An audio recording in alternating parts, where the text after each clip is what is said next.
Kentucky. This is WYMT Mountain News Weekend Edition. Good morning. I'm Taylor Upchurch. Today is Sunday, March 3rd.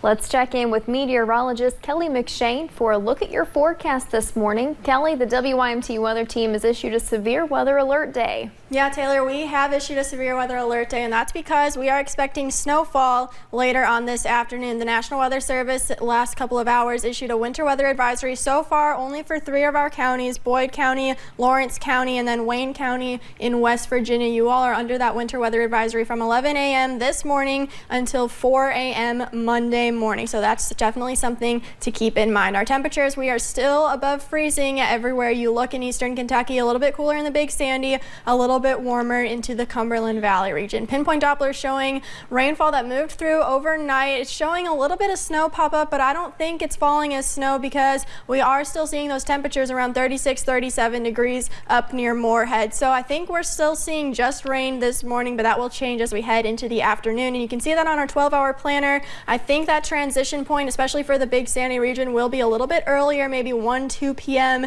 And then as we head into your afternoon, about 6 or 7 p.m., that's when everyone will be seeing snow. I'll break down those snow chances in just a little bit, Taylor. Thank you, Kelly. Many say it is a day they will never forget. Yesterday, 7 years ago, a tornado outbreak devastated the region. Salyersville is one of the cities hit hard, particularly what many call Restaurant Row. Paul Howard was and still is the Salyersville Fire Department chief. He says the destruction caused by the tornadoes are the worst he has ever witnessed. Until you see an actual tornado or being in the middle of an actual tornado, the television does not give it justice. The National Weather Service says this event featured the first EF3 or greater tornado in the Jackson forecast area since the Middlesboro tornado in May of 1988, a day many people will never forget. Magoffin County now has 3 tornado sirens and 1 tornado shelter. They are in the process of putting in another. And this search continues for a missing Perry County man. WYMT's Lauren McCourt talked with officials about the difficulties they faced this past week. Saturday morning marked day 6 of the search for Danny Napier. We've been searching since last Sunday. Kentucky State Police believe he fell into the river sometime Saturday evening. Rescue squads and volunteers are searching in any way they can. Drones, foot search, and water search. Recent flooding made the beginning of the search difficult. It's much more difficult. It was over 12 feet. The water is now down to 5 feet, which allows them to get boats out and start searching on the water. Just letting the water levels get down to where we actually could safely get boats on the water. Other rescue squads around eastern Kentucky are helping out as well. We've also got Floyd County Rescue Squad there in Breathitt County coming up the river. They're hoping to cover close to 30 miles of the river. Unless we run into any kind of issues, we're going to try to be on the water most of the day. In case weather plays a part in delaying the search again. In Perry County, Lauren McCourt, WYMT Mountain News. If you have any information or tips on where Napier may be, you can contact Kentucky State Police. And last week, eastern Kentucky was not the only place dealing with flooding. Here is drone video from earlier last week from Hardin County, Tennessee. The river there was 25 feet above flood stage. Officials say about 1,000 homes in the area were affected by flooding. Hardin County schools closed all week, but plan on reopening Monday. And West Virginians can now buy liquor on Sundays. Governor Jim Justice signed a measure on Thursday allowing stores to sell liquor after 1 p.m. on Sunday. The new rule does not let stores sell liquor on Christmas or Easter. 43 states allow Sunday liquor sales. And a procession for fallen Tennessee officer went through the eastern part of the state yesterday. Hundreds gathered inside Sullivan Central High School paying their respects for Sergeant Steve Hinkle. He served with the Sullivan County Sheriff's Office and was a resource officer at the high school. Hinkle was shot while on duty in Blountville last weekend. A celebration of life was held for him yesterday afternoon at Sullivan Central High School.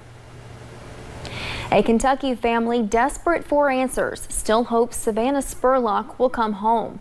The Richmond mother of 4 has been missing now for 8 weeks. Last night, her community banded together to show they're still Savannah strong. songs of hope, it's who you are, and prayers for peace. He is the one who gives strength to those who are weary. Friends, family, and the community came together for Savannah Spurlock. It's what a community should do. When we have someone in our community who's hurting, Crying and comforting each other together in the church where Savannah grew up. These candles, symbols of hope.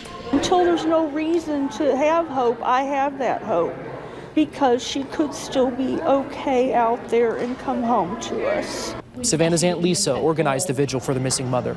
Things were starting to get quiet on the front from police, and we want to make sure that we keep her name out there. As her story's being heard around the world, I've been really overwhelmed by just the sheer vastness of where people are supporting from. I mean, from all over. They're in Russia and New Zealand and Denmark. I mean, literally all over the world. The family still hoping for answers.